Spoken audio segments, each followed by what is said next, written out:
technology webinar.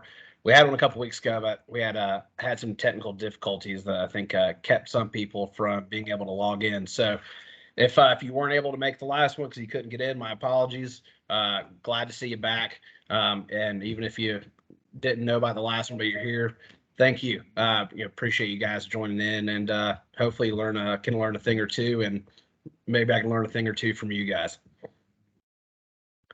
So just to start off, we are RCEP compliant, basically just saying that we've met the standards and the requirements of the RCEP, of the continuing education program.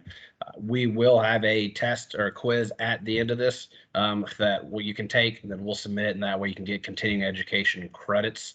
And also, just as a disclaimer, just because we're RCEP compliant doesn't mean they necessarily endorse NCAB or anything they say. It's just the fact that we meet their certain set of standards for those continuing education credits.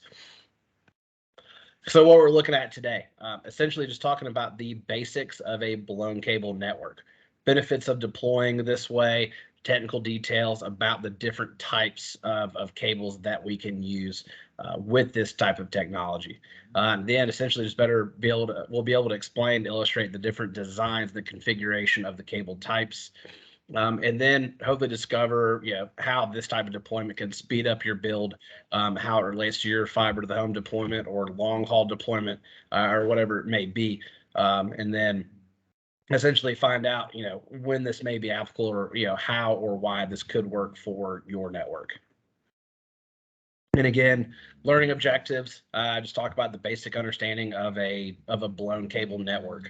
I will say as we get into it, there's a lot of details that aren't necessarily included. Again, it's very much a high level discussion. So if you do have a specific application or type, there's a lot more that can be done, in the scope of building a network out like this. But again, very high level, just talk about the basic concepts of a blown cable network.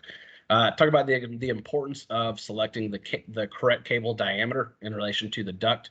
Also, just talk about the benefits of deploying this way, and then also look at the difference between the footprint of this type of a network versus a standard cable design, such as an armored cable that's direct buried, or pulling a standard duct cable through an inner duct. And then kind of know when it's beneficial to consider whether or not this type of deployment would work for your specific network. I feel like just like anything else in broadband and a fiber deployment, it's never one size fits all, right? Everybody's network is a little bit better. Everybody's got different budgets, constraints, time limits, whatever it may be. So we'll talk about some of those a little bit. So the general rules for today, introduction, sound check, assuming everybody can hear me just fine. Presentation itself will go for about 45 minutes. During the presentation, feel free to use the chat function to go ahead and ask questions. And then what we'll do is towards the end, we'll set aside about 15 minutes for Q&A. So if you think of something during, go ahead and submit it to the chat, and we'll answer it towards the end. Or if you want to wait to the end, that's fine. We do just ask that we keep the questions related to this webinar, no business talk or anything that may be pertaining between you and NCAB. If you do have questions pertaining to business, feel free to reach out as soon as this webinar is over. So with that said, when we talk about blowing technology, blowing or jetting, right? You might hear it called either one. Essentially, all we're talking about is using a machine to float cable through conduit by using pressurized air, right? So instead of pulling it, right, in the traditional sense where you've got tape or something in the duct, you're going to connect to the fiber on one end and you're going to pull from the end. We're going to set up at the beginning of the duct, and we're going to use air pressure to push and blow the cable down the conduit. The thing is it's really great for going long distances. We can go thousands of feet, and the wild thing is this technology, it's still growing, it's still changing. So even some of the numbers, and I'll touch on them when we get to it. Some of the numbers in terms of how fast we can blow, how long of a span we can cover on a single, those are constantly getting better as this machinery improves and these companies come out with new models. But again, really long distances covered on a single span, if you will, versus pulling in the traditional sense. So what that means is less splice points, and you guys know splicing is money. So if you've got a long run and you can go 5,000, 6,000 feet versus having to pull a cable and maybe only getting 600 or 700 feet, that may help you out in multiple ways, right? Because again, splicing is money. Also, when we get into this, you really need less crew members to help get everything going, which again saves on labor cost. If I find it interesting in a lot of fiber to the home projects, a lot of people tend to focus on, let's say, a cable, a certain cable being a couple cents more a foot, or a splice enclosure saving a couple dollars, in which that's all well and good, because it's still money saved. However, your material on a project is going to count for maybe 20-25% of the whole project. So if we can save on labor cost, that's really where you're going to see your costs come down. Now the thing is, again, blowing fiber is a relatively new technology. It's not very common in the United States yet. So it is a change, right? You will have to train up your crew to do this, and again, it's something different, right? So it does take new equipment, does take training, and also learning how to maintain the equipment. But hey, just like every new piece of technology that comes out, there's always a learning curve. So now the infrastructure. Again, I mentioned fast deployment of blown fiber. So I got listed here, kind of the standard, if you will, speed for blowing cable is up to 196 feet per minute. The thing is, and it was funny, even since the last time I gave this webinar just a couple weeks ago, spoke with another manufacturer of blowing equipment, and they've actually got equipment that can blow up to 600 feet per minute, right? So a very drastic change, and that's kind of going into, and I talked about just the increases of this technology that can just really help get a lot of cable on the ground very quickly. The other thing that's going to optimize your infrastructure footprint. You can get a higher count fiber into a smaller duct, right? So more cable, less footprint, especially in today's age of, if you're underground, you've got power, you've got water. If you can reduce your footprint on your side of things, it just helps overall. And then again, the economic benefits, again, talk about reduced cost, reducing cost on logistics, manpower, the time, right? Just again, the time to be able to blow a cable on a 6,000 foot run compared to having to pull it and then basically reset up at every handhole 700-800 feet, right? That's additional time spent, and again, time is money, right? That lowers your labor cost, not just from the fewer people, but the amount of time that they're going to spend actually installing the cable. All right, so the essential principle of blowing, right? So when we're blowing a cable, what are we doing?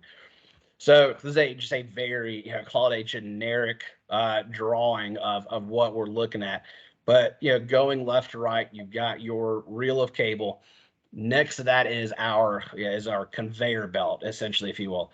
And what that is going to do is that is going to push our cable into the duct for a few feet, right?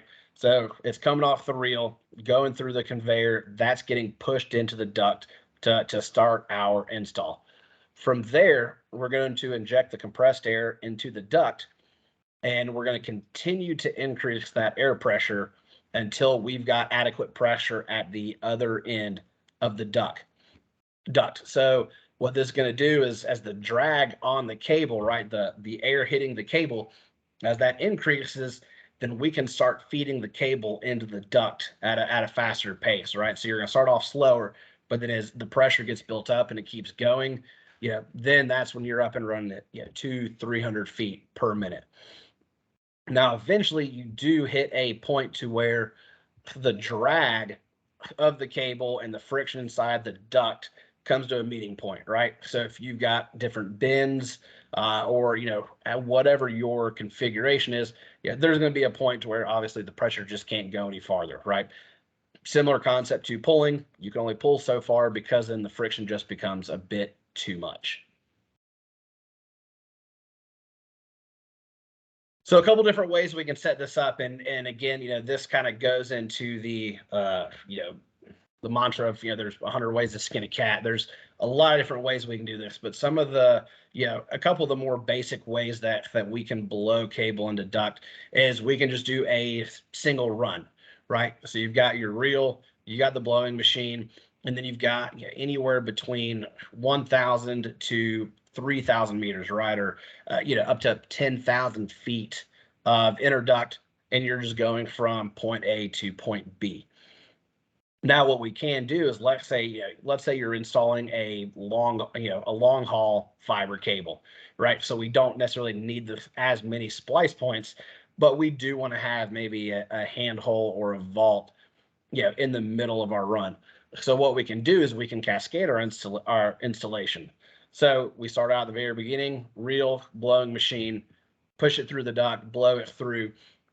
And then we'll hit a spot to where, again, maybe we're going to have our vault, handhole, or whatever it may be. We'll come out of the duct and we'll set up, and there's multiple ways to do this as well, but you'll set up essentially what's going to be your slack that's going to be in that area. And then you're just going to go right back into the next blowing machine. So again, if you can go on a single run of 6,000 to 7,000 feet, but now you can essentially double up on that and keep it running. Obviously, again, you're going to be limited depending on how long your reel length is. Of course, there is going to be a limit there. But again, something like this could be great, again, for a long haul network, a backbone or something where you don't need as many splice points, but you still want to have some slack built up here or there. All right, so how far can we go? It's really it's a mixed bag. It depends. If you're looking at an area where you have a lot of tight turns, maybe you don't have the proper fill ratio. And what I mean by that, I'm talking about the outer diameter of the cable to the inner diameter of the duct. And I'll talk to that here in a little bit as well. But again, if you've got, an extreme route, a lot of bends, not the best fill ratio, you might be limited to as much as 1,600 feet. And again, and I say this, and there's always kind of a tricky part when talking about how far you can go. If let's say if you've got a project and you absolutely need to know how far you can go, then at that point, probably what you're going to be best doing is working with, both a cable company, the manufacturer that is doing your blowing machine, wherever you got your jetting machine from, but then also the duct manufacturer. And we'll touch on some of the testing and stuff and what, a test track looks like. But again, like anything else, there's so many factors that go into this. It's definitely not a quick answer, by any means. But in regard to a normal installation, right, we're talking about very few bends, ideal fill ratio. You're usually 6,500, maybe up to 7,000 feet. Now I say that, that's what we would call probably a normal installation. Again, I mentioned some of the newer jetting machines that can get you, 500-600 feet per minute. If you really have a completely ideal scenario, right, we're talking no bends, a great fill ratio between the cable and the duct, the proper machinery, and a crew that really knows what they're doing, you can get 9,000, 10,000 feet out of a single run. So again, I've come across, and the reason I kind of keep bringing that up is I've had multiple people ask and say, hey, we want to blow even just a standard cable. We want to blow a standard cable into a 1-inch duct. How far can we go? Yeah, again, it's, are there other cables in there? Or, what do the bends look like? All these different things. So, generally speaking, if we're, again, kind of just operating in that normal parameter, anywhere between 5 and call it 6,500, 7,000 feet. But again, in normal fiber to the home deployment, you're still probably going to want to have vaults every, 500 or 600 feet anyways. So you're probably not really going to have a scenario, or at least not very often have a scenario where maybe you do have to go on a 8,000 foot run or whatever it may be. So again, breaking down the benefits of blowing, right? So the cables that we're going to use for this are going to be smaller. They're going to be lighter weight. They're going to be more flexible, which again allows us to get into tighter spaces, smaller duct. Again, lowering that footprint if you're in a situation where, you can't just go, maybe you can't go plow again, or you can't bore, and you've got to use some existing infrastructure that's already in place. It just gives you a lot more flexibility and options when either greenfield or a brownfield deployment. Gives you a lot more flexibility on how and where you can deploy. Again, right, talk about that flexibility, but it also allows for a much better expansion of your cable down the road. It's funny. I've talked to rural telephone cooperatives that have been doing fiber since the 90s, and they put up a 24 fiber or a 48 count fiber cable because they were told that is all you are ever going to need. You will never need more than a 48. But inevitably, right, we got to where we are now, and we've got backbones of 432s going in, right? But what this does, especially when you combine the cable with a microduct, and you've got different manufacturers out there that do called a multi-duct or a multi-pathway, to where let's say you've got an overall 2-inch or 2.5-inch diameter, 3-inch, whatever it might be.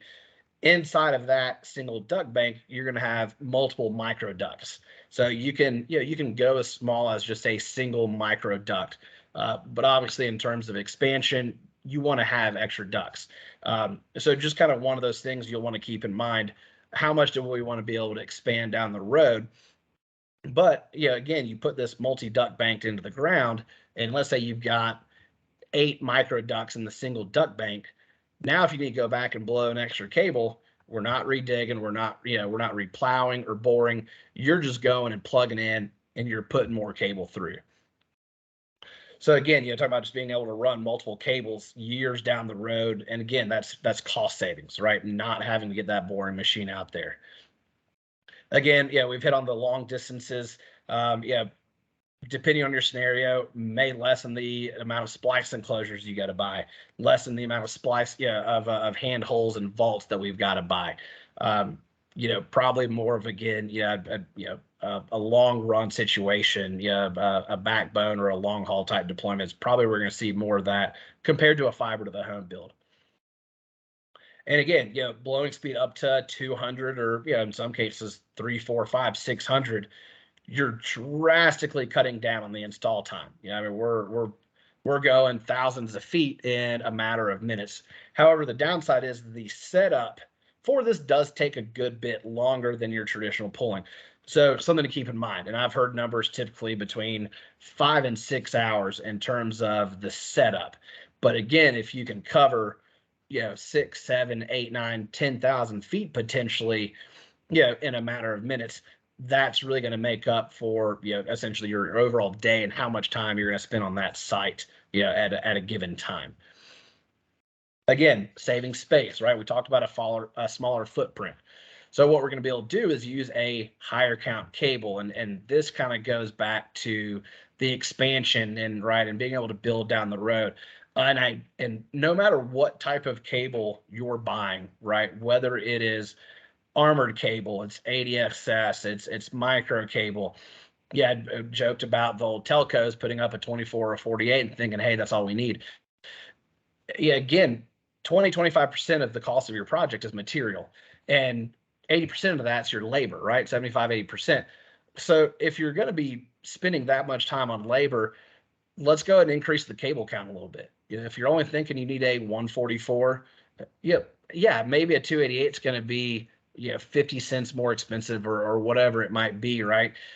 And it may seem like a lot up front, but again, you're giving yourself the ability to expand without having to really increase the size of the cable.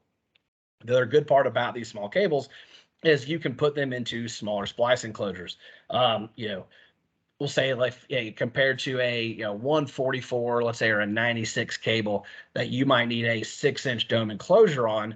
Now with a micro cable, maybe instead of a 6-inch, you can go down to a 5-inch or a 4-inch enclosure, right? So not only are we lowering the cost of the labor and everything, now we're also having an effect on the material. And the other big thing, and really where I feel a big cost savings is material-wise, is we start talking about the vaults that are going in the ground. If we've got a 144 or 288, we're typically going to put that with a standard cable, right? Armored cable, standard duct cable. We're going to put that in probably a 30 by 48 by 36 vault, right? Those vaults right now probably running $1,000, let's call it, probably somewhere between $800 to $1,100 a vault. With inflation, who knows how much more expensive they are or they will get. But with a micro cable, now if I can drop down to, let's say, a 17 by 30 vault, or depending on my count and what cable I'm using, maybe even something as low as a 13 by 24 vault. Now I'm going from a $1,000 vault down to a $400 vault, and maybe as low as a $200 vault. But also the other thing to keep in mind is the labor for installing that vault, right? If you're using, even if you're using a lightweight like an HDPE vault tier 22, the cost associated with digging that hole is still going to be a few $100s. So now if I can take, let's say call it a $500 install fee on a 30 by 48 vault, and I can drop that down to a $200 install fee on a 17 by 30, I've dropped the cost of my vault by essentially $500, $600, and I've saved another $200 on the install. Yeah. Now essentially it's not hard to imagine that at every single vault location, you're at $1,000 savings. And again, on a fiber to the home deployment, and you've got a vault every 500 feet, you want to save some money quick. That's how you're going to save a whole lot of money very quickly. And it's important to keep that a consideration. And there's so much federal funding out there, and there's a lot of money out there. You've only got your one pot to pull from, right? So if I can lower labor costs, and if I can lower the cost of the material because we're going with a smaller footprint, now I can get you past 5,000 more homes, 6,000 more homes, right? 10,000, whatever that is for your situation. And that's when we talk about the cost of ownership of a fiber to the home network. Again, that's where you're really going to start seeing the difference, right? Negotiating the cost between one manufacturer's vault and another manufacturer's vault on a 30 by 48 is all well and good. It'll save you a few bucks. But again, now if I can take both those from a 3048 to a 1730, now we're talking a real cost difference of deployment, and we're greatly lowering your cost per homes passed. And again, we talked about the duct capacity, right? If we can go in and we can do an 8-path micro duct, obviously, we talked about that gives you the ability to upgrade. However, that now gives you the ability to obtain multiple revenue streams, right? What do I mean by that? Everybody knows about leasing out dark fiber. You've got unused glass in your cable. Somebody comes in, they want to get from point A to point B. They pay a monthly fee and you're good. But now if you've already gone through and you've put the money into building a multi-path duct, and whoever it is, a wireless company wants to come in and they want to build out 5G in your town, either A, you can go ahead and just lease them out that duct space and let them blow their own cable in, or potentially set up an agreement where you're installing the cable, you blow it in from from point A to point B to point C or whatever it is. It's again, now we're just blowing the cable in. We're not reburying duct. But now, instead of just the fiber to the home money, now we're getting money off of leasing out or 5G or, whatever else it may be. So it's important to consider those kind of things, right? Not just necessarily what your traditional customer base would look like. So again, the initial setup, it's going to take longer than a traditional pulling situation, but the installation is much, much faster. Again, multiple thousand feet in one run versus 800 feet or 1,000 feet, we're ramping up the efficiency of going this way. So again, dropping down on the labor. And again, it showed the two different ways earlier. Set up a mid-distance assist, blow the cable even further. The other thing too that I haven't touched on yet is because of the way the technology works and how we're blowing the cable into the duct, there's very little strain on the fiber at all, right? Because we've got the pushing machine at the very beginning, but there's very little tension on that. When you're pulling cable through duct, cables are typically set up to be rated for at least 600 pounds of pulling force. So you've got to be cognizant of, if you're pulling and you've got multiple turns, how much force is going to be applied on that cable. Jumping over when we talk about designing an ADSS cable, right? We look at the load. How much of a load is going to be on that cable if there's wind, ice? Because eventually, if you start putting too much of a load on it, you're going to start to strain the fiber. That's when you have performance issues. So it is very possible to damage a cable when you're pulling it. You've got rotational damage. Again, you might try to over pull. You hit too long of a span, and maybe you break or you stretch the glass inside. So this is a much safer way of deploying cable and vastly reducing the chance of damaging either the cable or the glass inside of the cable.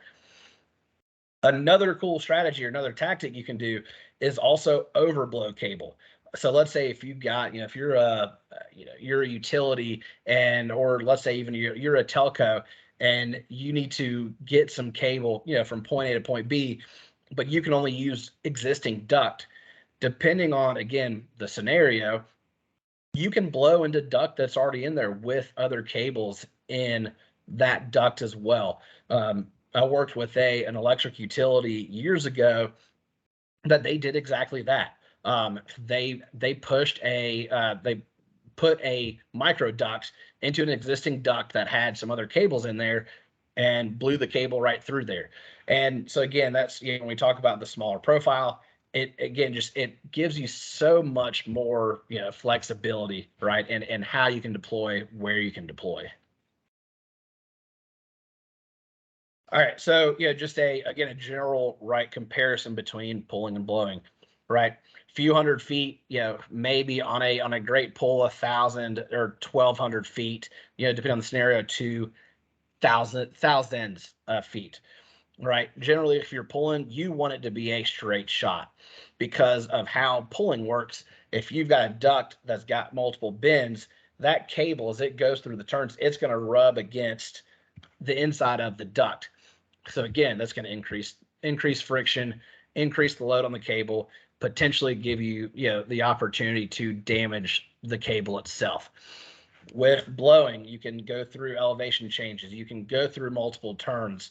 It's a lot more flexible. Saw a cool case study actually not too long ago where they blew cable through an existing building, right? And so they kind of had their route that they had to go, and it involved going up 10, 12 feet, and then getting over this area, dropping down 10 feet, turning here, turning there. Obviously pulling in that case is not going to work, but they went with the micro cable micro duct combination. They were able to blow right through it, and I want to say the total length on that ended up being around 9,000 feet. So I think they started on one end, and then they had a second blowing machine in the middle, right? But again, a situation where it would have been next to impossible to pull a cable through all of the stuff that they had to go through. So again, just a great solution for a very unique situation. Again, talk on the friction, potential for damage, and the setup time, right? Pulling is definitely, in terms of setup, a little bit quicker than blowing. But again, once you get going, that's where the time kicks in. Less people in terms of operating the crew, so again, saving on labor. Very high efficiency with blowing.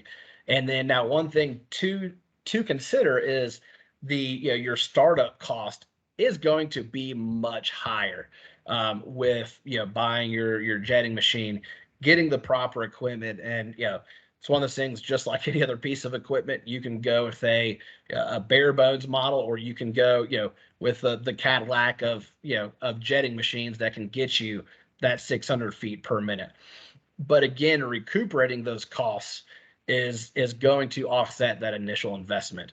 So again, it's a long-term play. So don't let the high cost of a blowing machine put you off from potentially looking at this type of a solution. Now, again, if you're coming that you're not really growing a ton, and you're only installing 1,000 or a couple thousand feet of cable a year, right? Those costs may not necessarily be worth it to you. So here's an example of a blowing test track, right? So when we talk about the distances, the fill ratios, what can we do?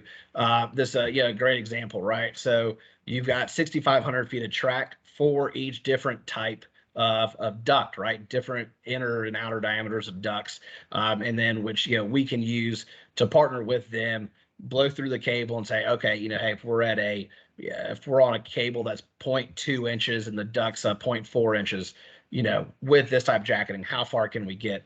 So that was what I talked about earlier. If you've got a very unique situation on where you need to install the cable, that's when you want to get with, again, the cable company, the duct company, even the company that does the jetting machine, right? You bring all of these pieces together, and then that's how you can really find out, again, where, how far you can go, or what you can accomplish, what you need to. But again, I mentioned the 6,500. That's really your kind of your normal scenario in terms of how far you're going to blow. So some other things to consider.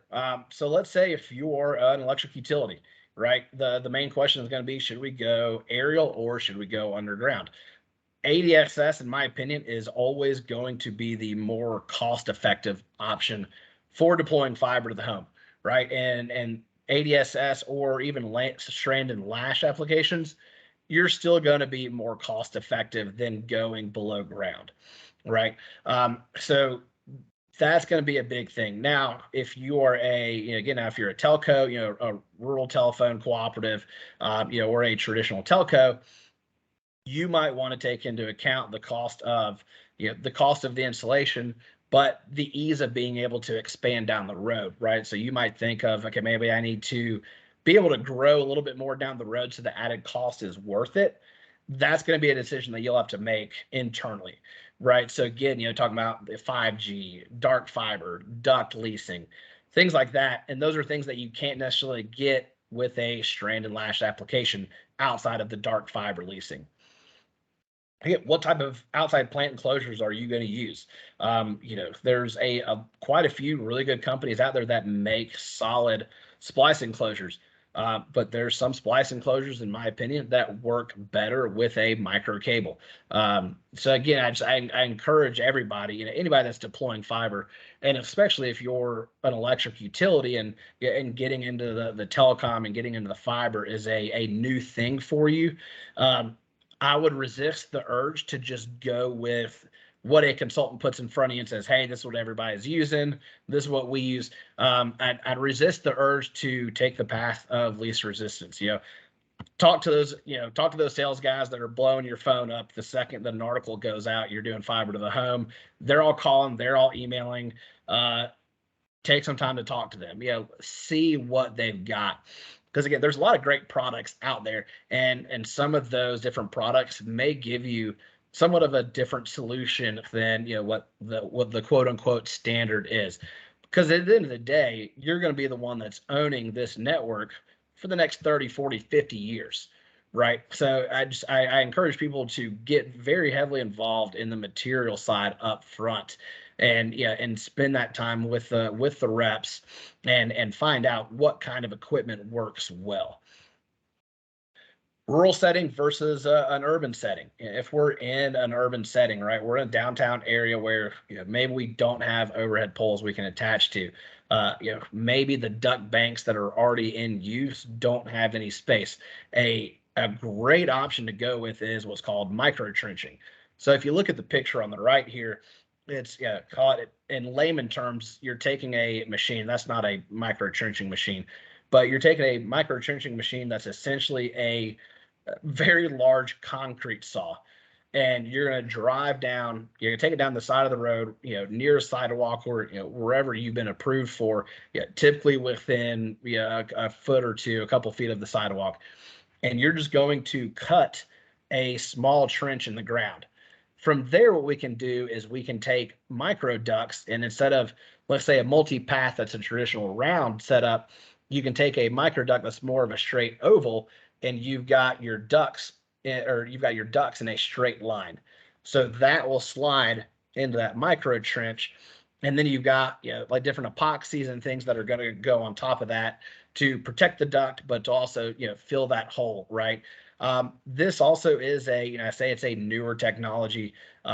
You don't see a ton of it, but again, kind of with everything else, it is growing in popularity. And because again, it's the flexibility of being able to go into a downtown area and you pretty much have no other option. This gives you a great option. So again, one of those other things to consider. All right. So now what we're going to do is we're going to look at more of the main features of the cable itself. So again, right, micro cable, micro smaller. This cable is going to be a lot smaller than a traditional cable. So what we've got here on your left is a standard dielectric cable, right? Your standard duct cable is going to get pulled through a conduit. You're almost 8/10 of an inch in diameter, whereas with our blown-in design, you're under 4/10 of an inch, right? So we're almost half the size with still having the same 288 fibers. Now, what we're going to do here, though, is because of the way that we install this cable, we've got to achieve a defined stiffness of the cable to provide both the maximum blowing length. And what we're going to do is use different outer jacket material and a stronger central strength member, because what we don't want to happen is the cable be, essentially flimsy and bunch inside of the inner duct. But outside of that, the cable itself really has pretty low mechanical characteristics just because of the small size, right? And so again, looking at the two types of material that are going to be the more common for this type of material is the jacketing. We're going to look at either a high density polyethylene or a polyamide, or a PA or HDPE, as I'll call them. Now in your standard duct cable, or ADSS, you're typically going to have an MDPE, or a medium density polyethylene. That kind of gives you a good balance of durability, longevity, but also some ease to work with. But because of the characteristics we need to achieve, we're going to bump that up to an HDPE. So it is going to be a stiffer, a harder jacket in terms of prep and getting into. But again, that's absolutely necessary when trying to achieve some of these installation distances. Now, what we want to do, and this goes into the planning, is we want to look at the diameter of the cable and compare it to the inner diameter of our duct. The ideal, call it your fill ratio, is somewhere between 70 and 80%. We've had applications and seen applications as low as 50%. This isn't the end all be all, but when we get into talking about those extra long runs, that the 8,000 foot runs or whatever it might be, that 70 to 80% fill ratios where we are ideally going to want to be. You typically don't want to go above 90, because now, and above 90%, now you start running into friction issues, especially if we've got multiple turns. And again, friction is going to be the one thing that's going to kill how far we can go. Too low of a cross section, we're not going to create enough drag on the cable, which is going to limit how far we can go. But again, right, I mentioned too large, we're going to increase friction, which is going to slow down how fast we can go and how far we can go. So when we look at the cable family, right, so we've got a central tube design and then a multi-tube design where we do either 12 or 24 fibers per tube. In the multi-tube designs, we're going to look at our HDPE jacket, which this is going to, I would say, is going to be kind of the default jacket to go to for most people. And again, mainly just because of the workability, it's what they're familiar with. In this design, we're going to stick with a 250 micron jacket. From there, though, we can go with our PA jacket, our polyamide, and we can basically configure this in a couple different ways. We can go with your standard 250 micron jacket or 250 micron fiber. We can go down to a 200 micron fiber, or we can drop down to our PA jacket, a 200 micron fiber, but also decrease the amount of buffer tubes in the cable, essentially working, from a larger outer diameter to a smaller outer diameter. And then down to the smallest, a central tube design. Again, this will be the smallest cable, but also you are limited to 24 fibers in that tube. The design differences. Again, right, basically as I went through those, we're starting off from a larger outer diameter in the HDPE jacket with the 250 micron and going all the way down to the central tube design, right? But you're talking about the difference in potentially being at a, just under half of an inch diameter to less than a 1/10 of an inch diameter. So again, right, this is, I'd like to compare micro cable to ADSS in the sense of if you called me up and said, hey, I need an armored cable, I know exactly what to send you. But if you say I need micro cable or I need ADSS, we're going to have a little bit longer of a conversation. Again, we can use the 250 micron or a 200 micron fiber to reduce the size of the buffer tubes. You can see you don't really have a, what looks like a large difference. However, if we drop that 200 micron, that 0.2 millimeter difference in the buffer tube size, if we're talking about a 288 fiber, a 432 fiber, an 864, right? That little difference can build up the larger fiber count that we go. The 250 micron is going to be your standard fiber. It's going to be a little bit of a lower cost. Yeah, again, right. If you just are looking, for a new build, you don't have any restrictions, this is what we're going to go with. If you've got that existing conduit you're trying to fit into, that's where we may need to go to that 200 micron. Now the jacketing, right? Again, HDPE is kind of the default. It's the lower cost cable. Again, lower density, lower hardness and strength. So there is a little bit of an advantage there from a workability standpoint. And similarly to the 250 micron fiber, simple tasks. This is a new build. We can, we're fully in control of what size conduit we're using. Things like that. The polyamide, the PA, a little bit higher price, higher density, higher hardness and strength. However, we can get down to a lower diameter. The polyamide is also going to give us that longer run, right? In terms of, again, we've got that extreme 8,000 foot run. We're going to go with the PA jacketing because of the higher hardness, which means lower friction. 12 fiber, 24 fiber. A lot of this really is just pure preference. A lot of people prefer a 12 fiber per buffer tube just because when you're in a fiber to the home application, you're opening up a single buffer tube, it's less glass to deal with. However, once we get, really 144 and above, 144, 288, 432, if we can go to a 24 fiber per buffer tube, that's typically going to allow us to drop the cost of the cable a little bit compared to the 12 fibers, but also get us into a smaller outer diameter. Again, very situationally based, and really a lot of it just comes down to pure preference. What are you trying to do? And lastly, right, we talked about all these different things. Really just from an aesthetic standpoint, we call it sky spaghetti.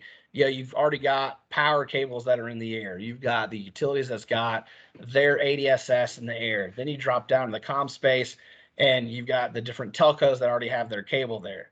Well, now somebody's got to come back and overbuild. You're adding more to the poles, and then potentially even running into make-ready cost. Do we have to replace the poles, upgrade the poles, add more?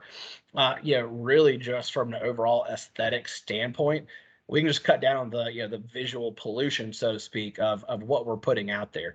I know a guy that's done a lot of work around the world, and he showed me pictures of, especially some countries like Vietnam or Korea, and they've got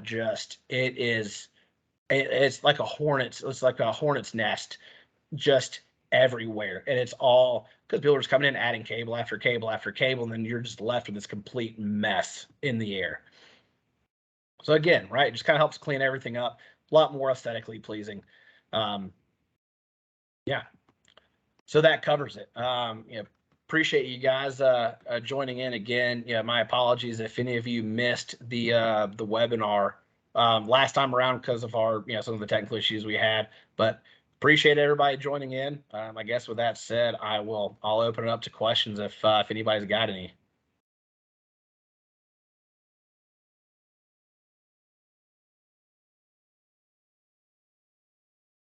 Don't be shy now.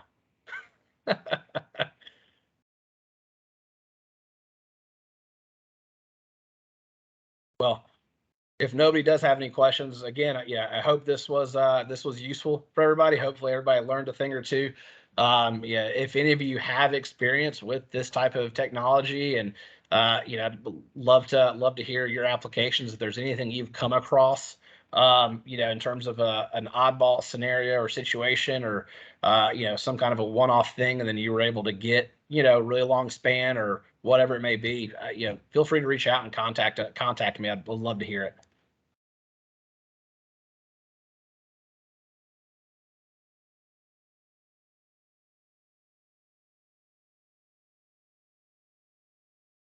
All right. Quiet group. Well, I guess we've got about an extra 10 minutes left. I'll hang out for about another minute or two, but if that's it, hope everybody has a good rest of the day and a good rest of your week. I appreciate it, Tanya. Thank you.